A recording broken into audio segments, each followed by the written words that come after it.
Hello, everyone. Daniel here from the Next Issue Podcast. Today, I'll be talking about a new comic book from DC Comics, Superman and the Authority #1. This is written by Grant Morrison, illustrated by Mikel Janin, colored by Jordie Bellaire, and lettered by Steve Wands. The context here in this book, this takes place in the near future or in the future of the DC world. The Justice League is no more. Superman is losing his powers, but the Man of Steel has this resolve, which we are kind of introduced to at the beginning of the book. When he's talking to and meeting President John F. Kennedy, he makes a promise to kind of be always there to safeguard not only the country but the world. Um, and I really love the art in these flashback of the world. Now we zoom back to the present where Superman, like I said, because his powers are declining, has to enlist of the help of Manchester Black. Manchester Black is a psychic with telekinetic powers and then psychic powers. He has been a member of the Elite. If you're not familiar with that, go check out there's an animated movie called Superman versus the Elite. You can also check out their original appearance in, I think, What's So Good About Truth, Justice, and the American Way. It's a Superman annual. It's very good. But yeah, pretty much Superman has to enlist the help of Manchester Black to kind of continue this promise that he made. I do want to focus a little bit on the art because this is where the team of Janin and Bellaire that are reunited from their work on Future State, Superman World at War, kind of comes in. Let's look at this panel.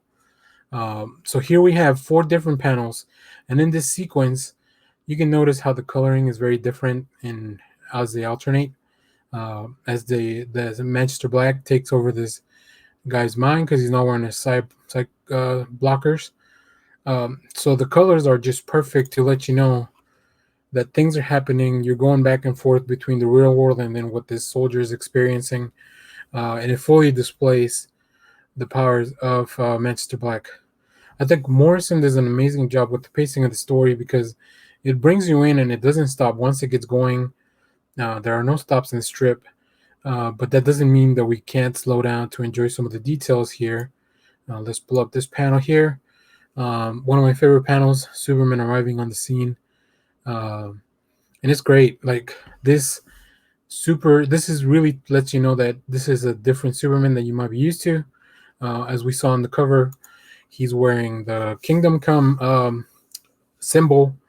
Also has the gray in the hair. So because we know this is in the future, and even though Superman's age is a little bit slower than humans, we know that this is a different Superman than we're used to working with. So the team is firing in all cylinders. Morrison is doing an amazing job telling the story and kind of escalating it in pretty bombastic ways, which are just enhanced by the art team.